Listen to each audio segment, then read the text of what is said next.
Well, the time has come. It's been 2 years, so let's do a little recap. Let's talk about all of the Criterions in my collection. Let's get it started.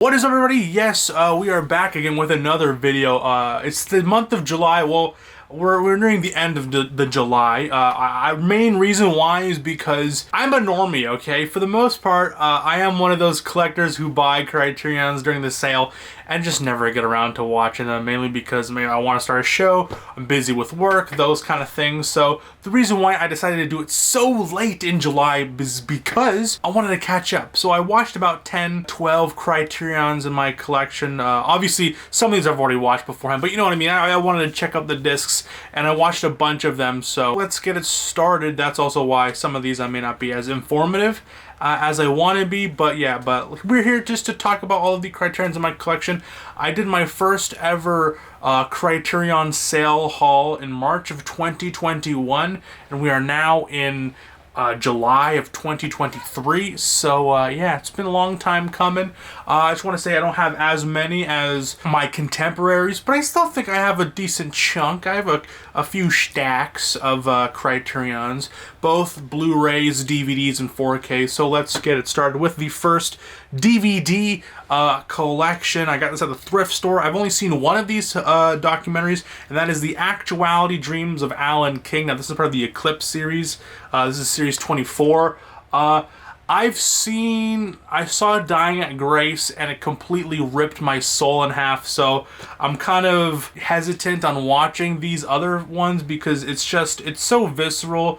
It's such a great documentary filmmaking, and I love the aspect, and I love documentaries, and I just love candid filmmaking, so I decided to pick this up. I got it at the flea market or the thrift store for like $5, and it comes with what, 1, 2, 3, 4, 5, Criterion DVDs. Pretty decent, so I thought, you know what, Eclipse Series 24, the Actuality Dramas of Alan King, Canadian director too. So yeah, that is the first in my collection. All right, and now the first Blu-ray in the collection. This is from literally the first pickup video I did from Criterion, and that is the Seven Samurai Spine number 2. Very early in the collection. I still have yet to watch it because it is a behemoth of a film, 207 minutes long, but I've heard nothing but fantastic things about this film, so I heard this had to be in everyone's collection, so I decided to pick it up and check it out for myself. Next is another DVD that is Spine number 5, and that is the 400 Blows, Les 400 Coups. I absolutely love this film, mainly because it's so realistic and in its telling of, I guess, the life of children. A lot of films, when it comes to telling the story of children, feel like it's over dramatic, and the writing does not feel like kids don't say this shit. But here it felt very raw, it felt very gritty, it felt very realistic. It literally just felt like you were inside of a time capsule looking, you're like a fly on the wall looking at a child's life in France. It's a fantastic film, fantastic drama. One of the first French New Wave films that I actually enjoy. So I might get this on Blu-ray one day, the Criterion Blu-ray, and maybe check out a few other of the Truffaut films. I think he made 4 other films with this character, so I'm really excited to check that out. And then we got Spine number 13. We got the Silence of the Lambs DVD. Now this is another really old DVD from the 98 or something like that, 1998. So it doesn't look very good, and there's not really much in the way of bonus features. There are some commentaries, and the bonus features they do have is like just scripts and just text on the TV, so it doesn't really add to it. I mainly got it to see if there'd be any cool bonus features or commentaries, but it doesn't really have that. So I heard the Blu-ray is fantastic. I actually own the Kino Lorber 4K, but I heard the picture quality on the Criterion is better. Next, we got Spine number 47. We're jumping up. That is Eric Skjoldberg's Insomnia. Fantastic crime thriller. Absolutely love this. Stellan Skarsgård is amazing in this. Very dreary, very depressing. This will drain your life of essence. And Christopher Nolan made a remake of it. So if Christopher Nolan deems it to be a great film, for him to remake it, because I know a lot of auteurs and a lot of great filmmakers like, a remake, why would I do that? That says a lot about the film. Next is Spine number 51. I haven't seen this yet, but it is Brazil. It's a pretty expensive Blu-ray, retailed $49.99, so it wasn't a cheap Blu-ray. But yeah, Brazil on Blu-ray. I've heard great things about it. I heard it's wacky. I heard it's fun. I heard it's out there. You know, it's not a very approachable film, but it's Terry Gilliam. I think Robert De Niro's in it for like 5 minutes. So, and Bob Hoskins is in it. So maybe I like it. Maybe I won't. Who knows? But I heard great things about it, and I've seen this in everyone's collection. So decided to pick it up for myself and see what all the hype is about.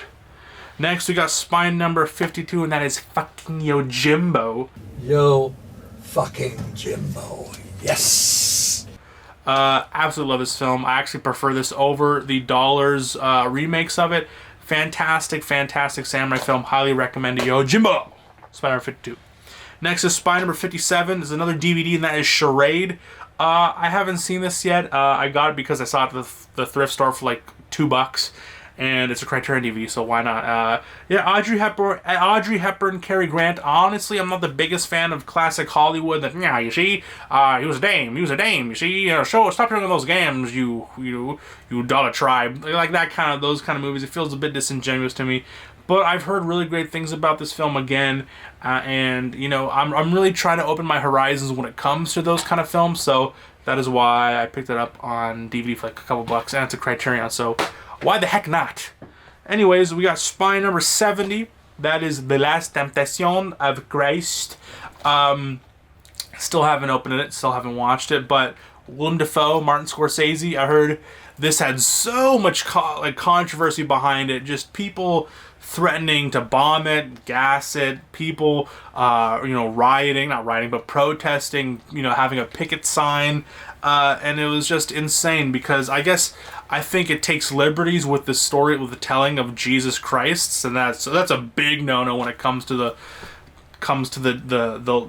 term or the world of religion and Christianity. So I'm trying to see what the hype is all about. Again, a Martin Scorsese picture starring Willem Dafoe where he plays Jesus. Anyways, and I also heard that like Willem Dafoe's cock kept slipping out of his pants because it's so big. I don't know, something about that, but yeah, obviously it's not going to be in the movie, but it's just a funny little story that I wanted to... I didn't buy this because I wanted to see Willem Dafoe's cock, okay? I bought this because it's a Martin Scorsese film, and Willem Dafoe's one of my favorite characters, okay? Jesus. That was a good segue. Anyways, Spine number 75. This is a DVD copy of Chasing Amy. We don't have a Blu-ray of this. Weird choice from all of Kevin Smith's catalog. They decided to go with Chasing Amy. Weird. I'm in between of loving this movie and absolutely loathing it. I've never had a movie where I've cringed so hard with the characters' decisions and the way things go, but there's just so much like quirkiness, and like I know people like this in real life, and I've been through experiences like this with my own friends, so it's like, it's so, I don't know, like I relate to this movie so much, but it's also like there's like weird scenes of like just accepting homophobia. Hey, they use a lot of homophobic slurs in this movie, but I mean it's a 90s. It encapsulates the 90s very perfectly. It's also about comic books. So Jason Lee is great in this. He's my favorite character. And it's just such a weird title. Why didn't they choose Clerks or, any other of his films? Mainly Clerks. Yeah, I don't know why Clerks isn't in the collection, but Chasing Amy is. But it doesn't have a Blu-ray yet. And it's so weird because Ben Affleck is full clean shaven, but in the entire movie he has this like Dirty Sanchez goatee going on. So I don't know why he's clean shaven here. Who knows? And then I have another copy of Chasing Amy on DVD. I don't know why I have another copy of Chasing Amy, but it's funny. I own another copy of Chasing Amy on Blu-ray. What the fuck? Why do I own 3 copies of Chasing Amy on DVD? One, because I found it at the thrift store like years ago. So I was like, hey, Chasing Amy, Kevin Smith, Criterion, that's cool. And then like 3, 4, 5 years later, I get into fully collecting, and then I say, hey, Chasing Amy on DVD, and then my brother goes to the thrift store and says, hey, there's a Criterion DVD, you want me to pick it up for you? I'm like, yeah, sure, and it's Chasing Amy. So we end up with three copies of Chasing Amy on DVD. So yeah. Anyways, next is Spine number 90, and that is Kwiden. I heard great things about this Japanese horror. I've heard it's very, very sinister in its cinematography, very creative, but it's 183 minutes. I've still yet to get into it. Maybe this spooky season I'll get around to it, but until then, I'm glad to add it to the collection. It was pretty cheap. It was like 20 bucks Canadian, so imagine that in US. Next is Spine number, we're jumping up that high? Okay, I don't know if I have all of my Criterions nicely stacked in order. I think I do though, but we're jumping up to Spine number 164, and that is Andrei Tarkovsky's Solaris on Blu-ray. I've seen 3 Tarkovsky joints. I've seen this, Yvonne's Childhood, and Mirror. So far, this is my least favorite. I don't know, it's very slow. It's a lot, and it takes a lot of liberties with its technical explanation of space travel and that kind of stuff. But again, I still love this movie. It's still like an 8.5, maybe even a 9 out of 10. It's not everyone's cup of tea. If you watch 2001 and you hear Tarkovsky talk about 2001, and this is his kind of retaliation against, or his response to 2001, you're not really going to like this. It's very slow. A lot of people just talking around, walking around, but a lot of psychological elements that kind of mess you up, like, what's going on, dude? But it's not like it leaves you in the dark of what happened or what's going on. It's a very satisfying ending. It doesn't leave anything to the imagination, and I know some people like that, but this is a not cookie cutter, what I'm saying, but it's like it's a story, okay? I don't know what I'm saying, but you know, like, some shit happens and this is going on. I don't want to explain too much about it because it's a trip, honestly. It's a trip. It's a brain fuck, honestly. But it doesn't leave you asking questions, even though sometimes I like being like, left, like, what's going on? What happened here? It's a very conclusive story, which I do appreciate. I know a lot of people, a lot of art films and art house directors, even though Tarkovsky is like one of the biggest filmmakers, if you know what I mean. Like, it's like, oh, what is this? What does a potato mean? What is a banana in the multiverse of the galaxy of the Milky Way? What does that mean? You know what I'm saying? I don't know. Anyways, like a David Lynch film or something. But anyways, here we got Spine number 175, and that is Fear and Loathing in Las Vegas. I haven't finished this film yet. I watched the first half an hour until they get to like the hotel, and then I decided, you know what? I'll finish this later when I'm in the mood to watch a goofy movie. Anyways, yeah, so far from what I've seen, I really do enjoy it. It's fun, it's silly, it's stupid, but it's so creative with its imagery, and I know a lot of people hate it, but I know a lot of people love it, so had to add this to the collection. I know there's a 4K coming out soon from Arrow Video, but got it on sale. Booyakasha. Anyways, next is Spine number 176.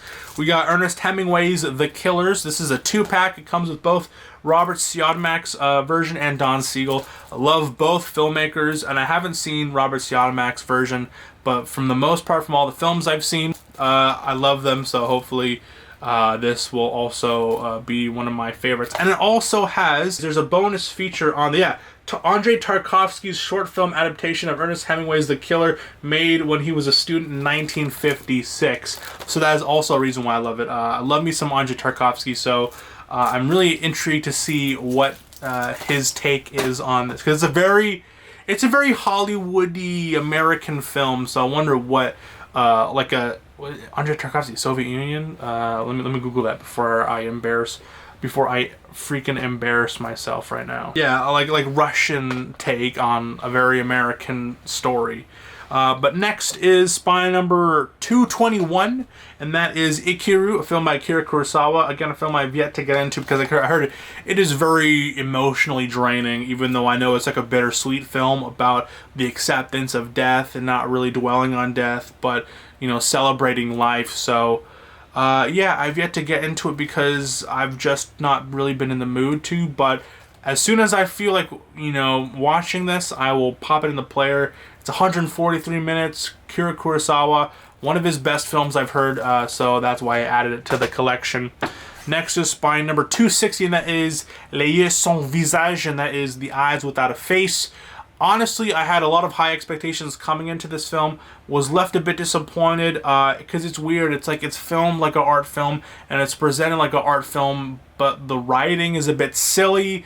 Things don't make sense. Not in the way of abstract or but it's just like it's weird little writing details that don't make sense. Why is the doctor both a brilliant plastic surgeon? He's doing lectures. He owns his own practice. Yet he's not drawing blood to make sure that his victims match with his daughter for bloodborne diseases, and it's weird and it doesn't make sense to me. And it has a very silly ending to it. I'm not spoiling anything, but it's weird. I feel like a Disney movie at certain points. Whether it's not, obviously there's like gore and stuff, but that gore scene when they're removing the face from the head is fantastic, but not really much more to it, in my opinion. A lot of people just walking around looking at stuff, but a few lines I really did enjoy, and I wouldn't say I regret adding this to the collection, but it didn't live up to the hype in my mind, even though I'm not saying it's a bad movie. I'm just, Next is Spy number 261. That is Fanny and Alexander, Ingmar Bergman's Fanny and Alexander. This is the digipack version of it with the nice slip and all of the goodiness to it. I have yet to watch it because I want to watch the actual full version, television version. That's like 320 minutes long, and I've just had yet to get around to it. But Ingmar Bergman, I've seen like 13 films from Ingmar Bergman, and I love all of them. None of them have been lower than an 8 out of 10, so yeah, I'm excited to get into that because I've heard just really great things about that. Next is Spy number 267. That is Akira Kurosawa's Kagemusha.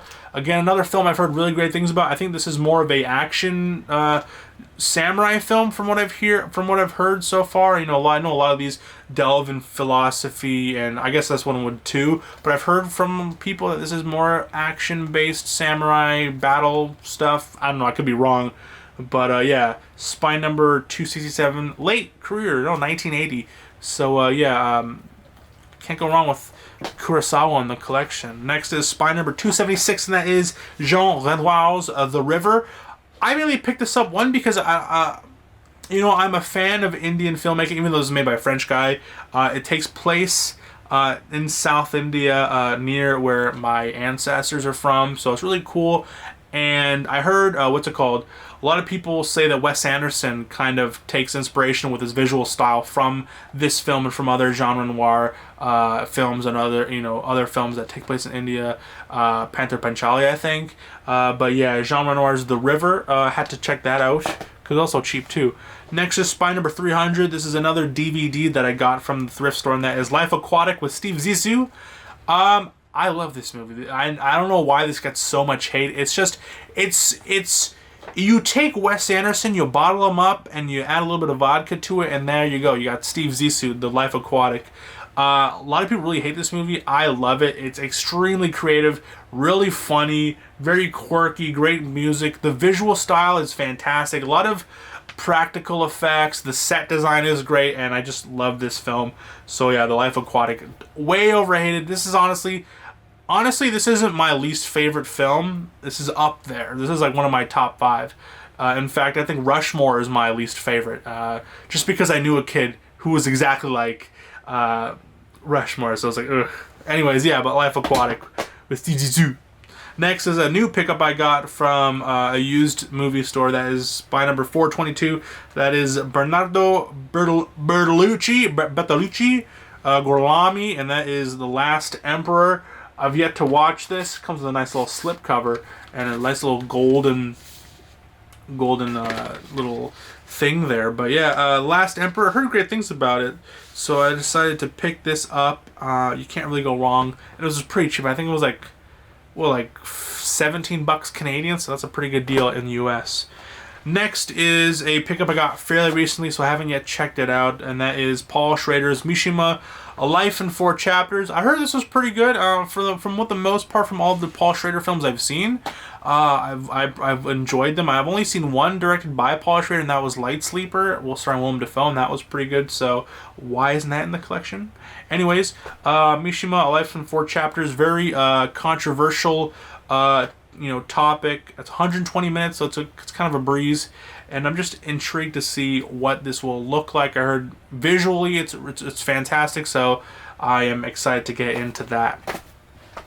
Next is Spine number 476. Now I switched out the case because this originally came in a blue case, and I just didn't like it, stacked up next to all my other Criterions, and that is The Curious Case of Benjamin Button. That's what it looks like with a clear case on it.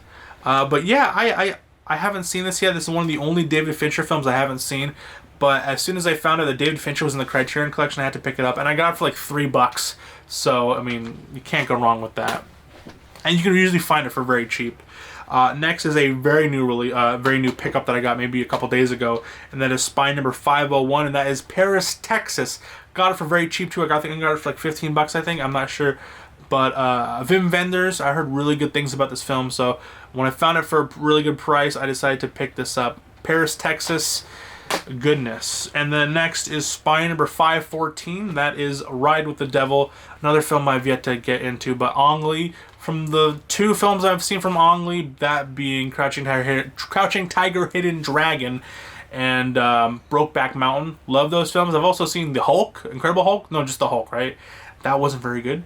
But anyways, yeah, so Ride with the Devil, really like that artwork on it, just like flames and a horse, and I think Tobey Maguire is in this.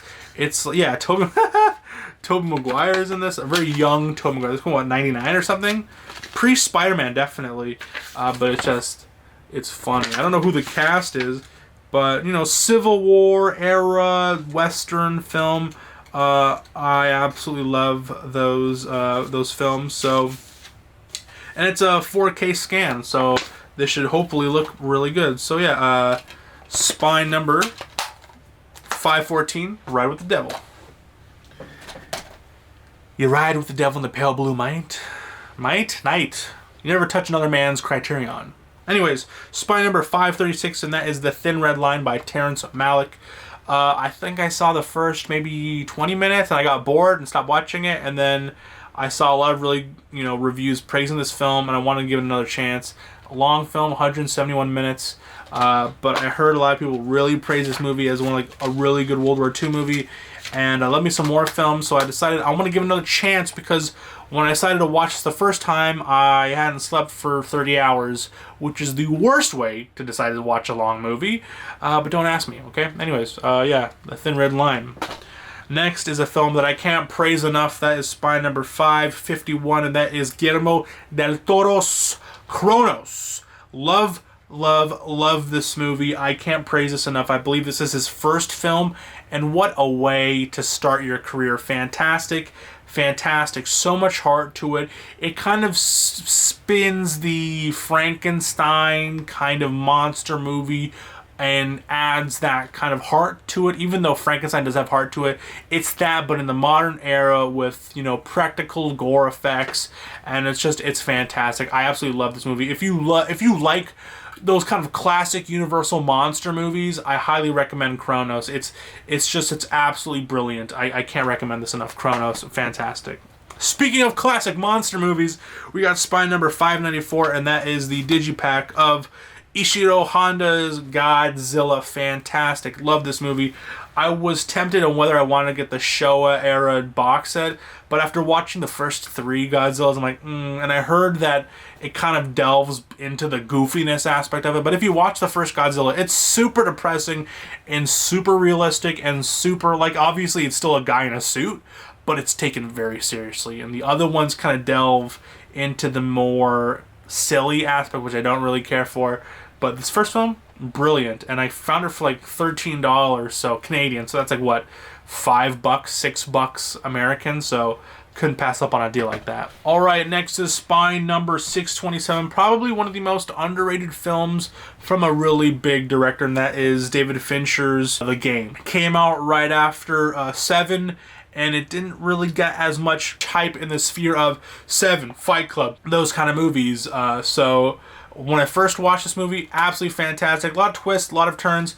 I don't know how well this movie will be on the rewatch, but 4K scan, digital camera negative, great film. Sean Bean, Michael Douglas. So I love those two characters. So I'm excited to see what the rewatch will be like. So yeah, The Game. Next is Spine number 638. Right? Yeah, 638. And that is the first ever Christopher Nolan joint, and that is Following. It also comes with a few of his early student films. It's not the greatest movie. I think I give it like a 7 out of 10. But, you know, it's his first film. He's spreading his wings. This has like that kind of Memento vibe to it, with the unlinear storytelling, starting from the end to the beginning to the middle, to understand the ending, to understand the beginning. So it's one of those films, but you really see where it starts off. For these being like his just friends that he knew in film school, a lot of really great performances, and it's a good film, and it's a good film to know where, you know, Christopher Nolan began, especially for being such a big director, such a big filmmaker, with Oppenheimer coming out. So yeah, Following on Blu-ray, had to pick that up. Next is Spine number 651, and that is Terrence Malick's Badlands. Love this movie. I can't praise this movie enough. It's a road movie, which I love.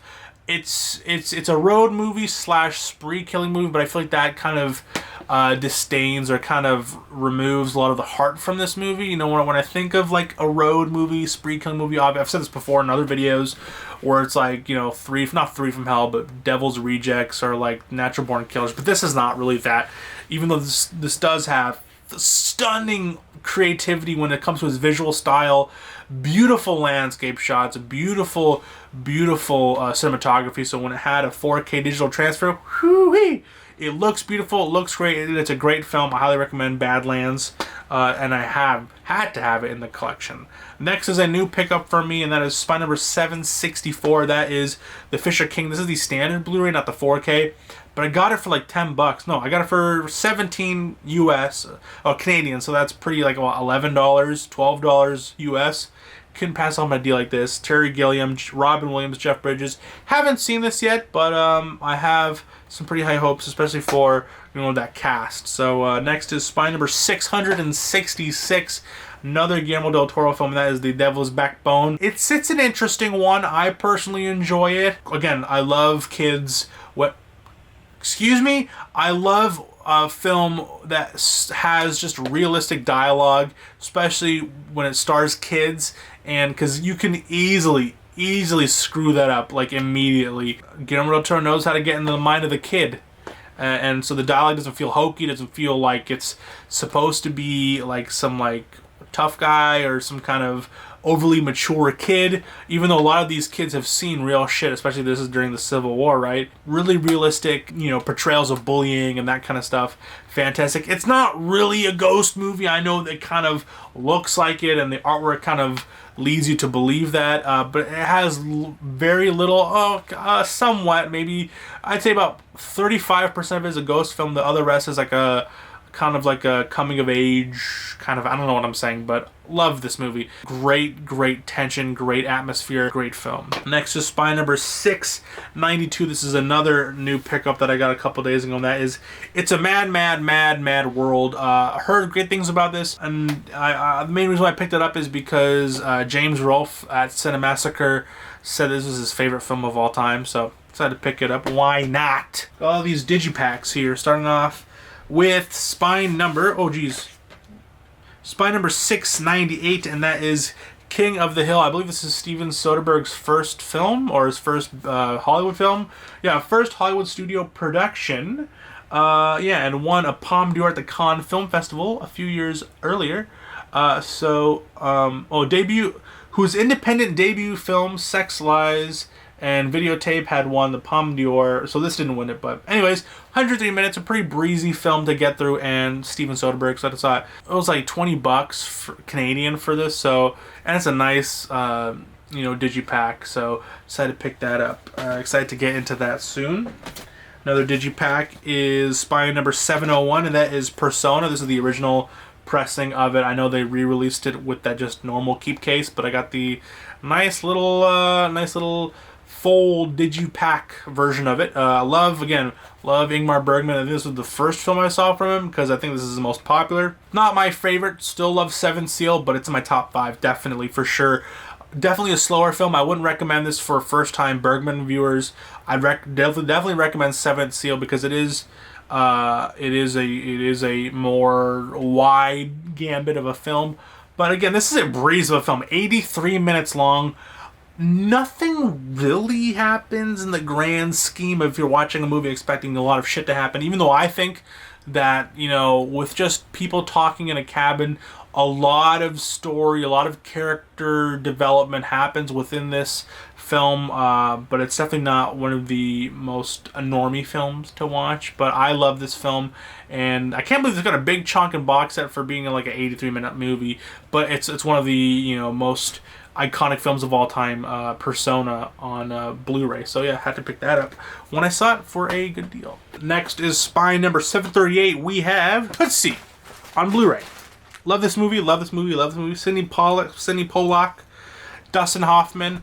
When I first, was introduced to this film, I'm like, wow, it's gonna be like an 80s film about, hey, it's Dustin Hoffman, buddy. He's in a dress and he wears makeup. Isn't that silly? But there's a lot deeper messages into this. It kind of talks about the toxic work environment for women in show business, how they're treated. Now, obviously, it's been exposed for what it is nowadays. But in the early '80s, I feel like this was a very kind of hush hush kind of thing when it came to this. Obviously, it's disguised as a comedy for the message to be a bit easier to ingest, but overall, this is a lot deeper than just, hey, Dustin Hoffman's in a wig, eh? Next is Spine number 763. This is a new release, not a new release, but a new pickup that I recently just watched, and that is The Bridge. What's it called? Die Brug. The only thing I knew about this movie before watching this was that scene of when that kid is going through shell shock and he's like this, and people thought for the longest time that was a real, from a real World War II, but it's not. It's from this movie, The Bridge.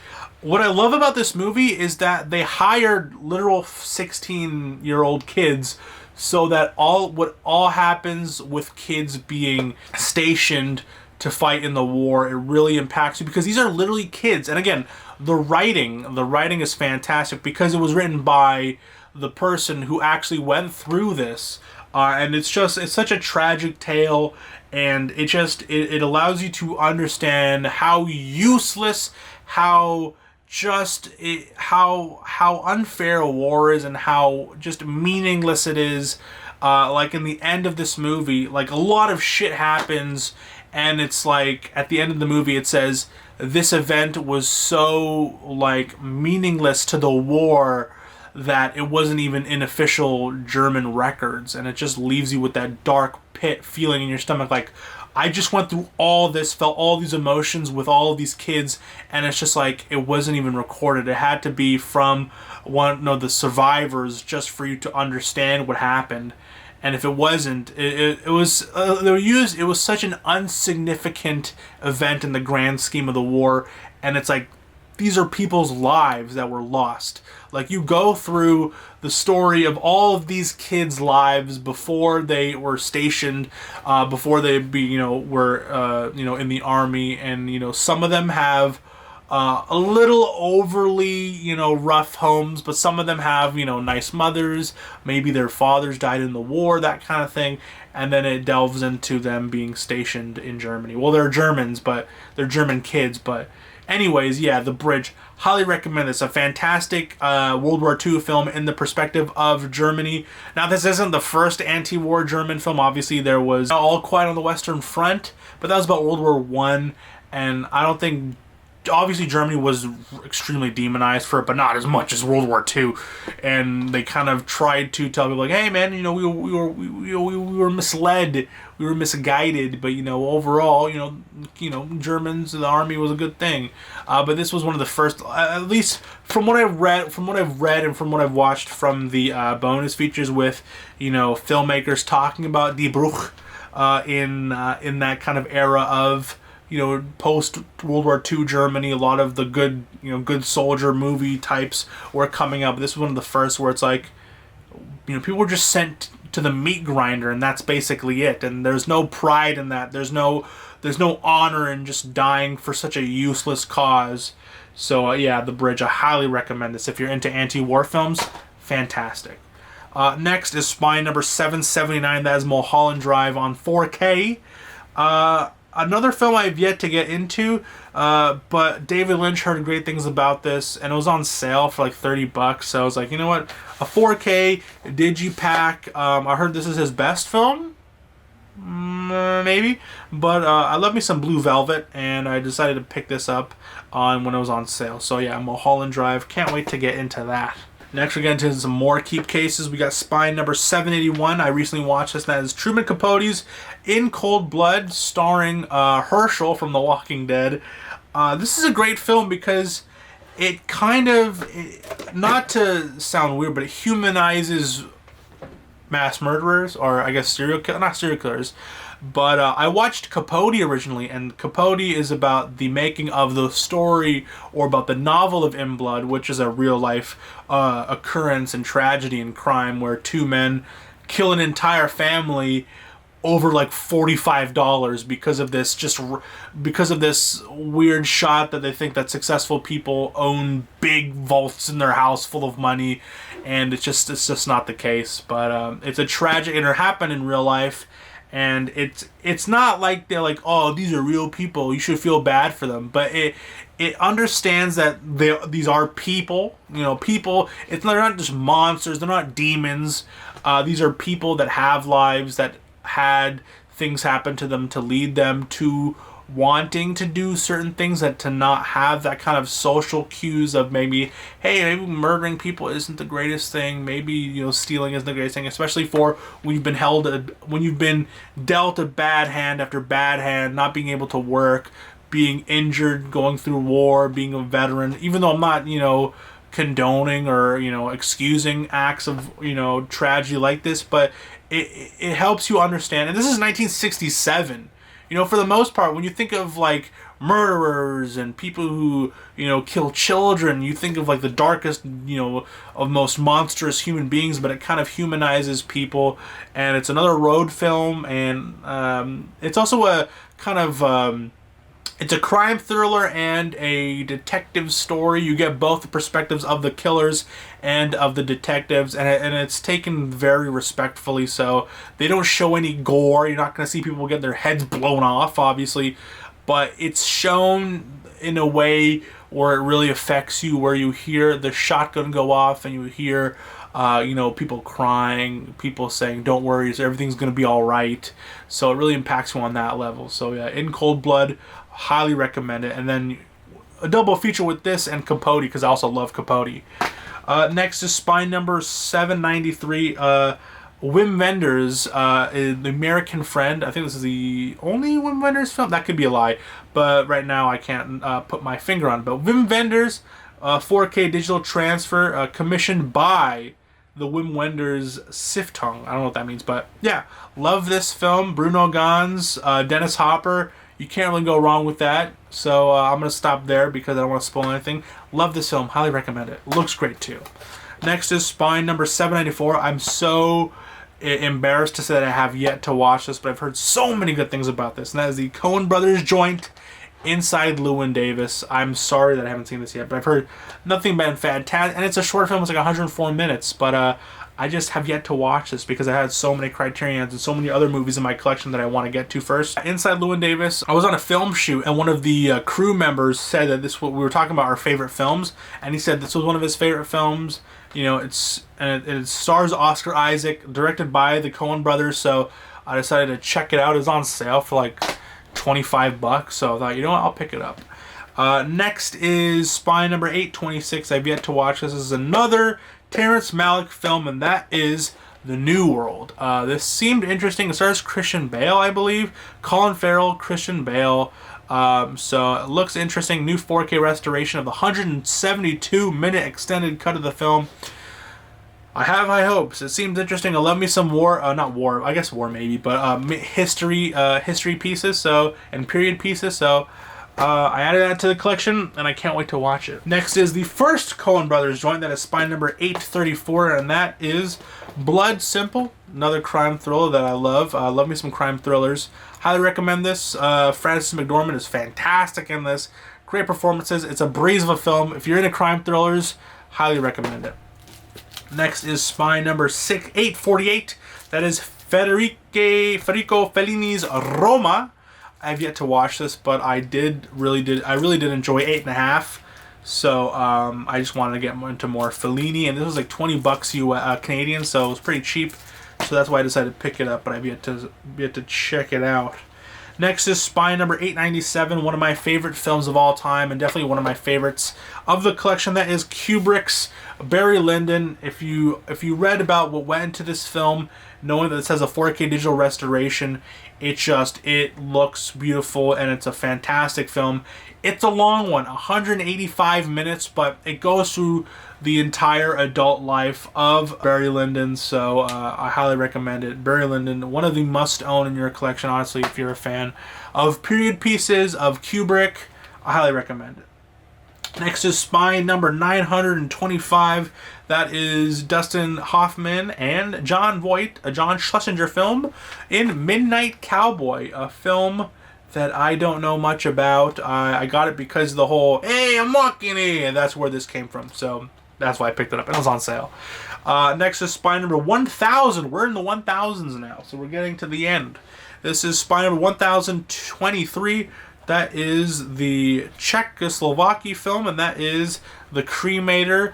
Not the most watchable film. Not a very lighthearted film at all. But it's fantastic. A 10 out of 10 horror film. 1969. New 4K digital restoration with uncompressed binaural soundtrack. It's a great, pre-World War II film about a cremator who's a bit too into his job. But yeah, I just love The Cremator. Very eerie, very disturbing film. And the cinematography is absolutely fantastic in this. And with that 4K digital transfer, it looks beautiful. Alright, and the last few we got here, Spy number 1030. We got Scorsese shorts. I've seen Italian American, and I've seen What's It Nice, a Girl Like You Doing in a Place Like This. That was his student film, and then Italian American is just his parents just cooking, like his mom cooking and then going around the house. And it's a fantastic little documentary, little insight in his life, home life, and it's fun. It's absolutely amazing. His parents have just such the comedic timing, and the personality of Martin Scorsese's mother is just absolutely amazing. And I love the fact that he added her into his films, and it's such a beautiful moment. But anyways, next we got here is Spy number 1073, and that is Memories of Murder. Frick, I need to get into this movie. I just have been stalling, but I've heard nothing but fantastic things about this. Bong Joon-ho's Memories of Murder. Everything I like about a movie is in this, so I just need to get into it. Next is Spy number 1101, another film I haven't seen. Uncut Gems. Again, I heard great things about the Safdie brothers film. Loved. Good time. So when I heard that this was getting even more praise, I decided to pick it up, and it's on 4K too, so what's not to love about that? Next is Spy number 1086. Did I go out of order? I did go out of order. Sorry about that. Spy number 1086, and that is Deep Cover by Bill Duke, starring Lawrence Fishburne and Jeff Goldblum. Yes. Okay, we're going to be doing cocaine, and we're going to start our own business. Great film. It's not what you think of it at first glance. It's kind of in the style of Natural Born Killers when it comes to its kind of hyper-stylized, parody kind of take on the kind of hood slash gangster crime film. There's definitely elements of it. I highly recommend this movie. It's such a romp. It's a fun movie. It has such a satisfying ending to it. It's a great film. I don't know what to tell you. It's a very rewatchable film just because the visuals are fantastic. The delivery and the acting is great. If you've played Sleeping Dogs, it kind of has that same kind of story beats to it. But yeah, it's a newer film in the collection. Not newer film, but like a newer added addition to the collection. 4K digital restoration. I highly recommend this.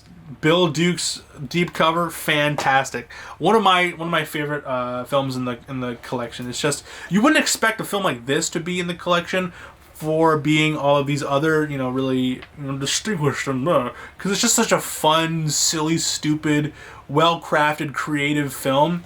Even though it has the generic story points, but it does it so well, and it does it with just like, hey, let's make a movie, but let's have fun making a movie. Like, let's not be so serious and let's just have fun and write really good stories and just have a great cinematographer and just like, I love movies that just have fun. Like I feel like it's a bit lost nowadays when it comes to films like this. It has to be very serious. Everyone has to die. You have to feel bad about people. And even though there are moments like that, it's so good. I don't know what to say. I highly recommend Deep Cover. Next is Spy number 1112. That is Miller's Crossing. Now, I was surprised for this being such a newer release. This has only a 2K digital restoration, but I heard that was the best they could do for what it was. I like this movie. It's definitely not my favorite Coen Brothers film. 20s era, 30s era gangster film. Dude, just Gabriel Byrne is just such a stoic badass in this movie. It's fantastic. A lot of twists, a lot of turns. Oh, dude, I just love it. And freaking John Turturro, oh my god. Look at the yacht. Look at the yacht. Woodhart. Oh, I fucking love this movie, dude. Miller's Crossing. And now the last film in the collection, one of the most recent films I have. I'm so ashamed of myself because I still haven't even I still haven't even opened this. That is Spy number 1134, and that is Raging Bull on 4K. I got this on the last sale. I'm sorry, I haven't watched this yet, but I just love this movie so much. I own the original Blu-ray from it, and then when this came out and it was on sale for like $40, I had to pick this up. Robert De Niro watched Rocky. He loved it. He's like, hey, Marty, we gotta make our own Rocky. We're gonna make our own Rocky. And he's like, yeah, sure, Bob. Let's make Rocky. Anyway, sorry about that. Anyways, yeah, so that was the final film in my collection, Spy number 1134. That is Raging Bull. So those are all of my Criterions in my Criterion collection. A long-winded video, but thank you for sticking around. Those are my films in my collection. Let me know down below, what are your favorites in your collection, or just favorite films in the collection? Definitely, I gotta go with 400 Blows. Gotta go, so 400 Blows, Tootsie I love, Deep Cover I love, Persona, Seventh Seal, a lot of really great films in the collection, and yeah, so those are my films in my collection. Down below, again, what are some of your favorites in your collection? So that was today's video. If you enjoyed it, please make sure to like and subscribe. I am Mason from the Mockbuster YouTube channel. Please have yourself a good day, night, evening, afternoon, morning. Whenever you're watching this, please stay safe and God bless. Peace, cheers, and long live physical media. See you guys. Peace out.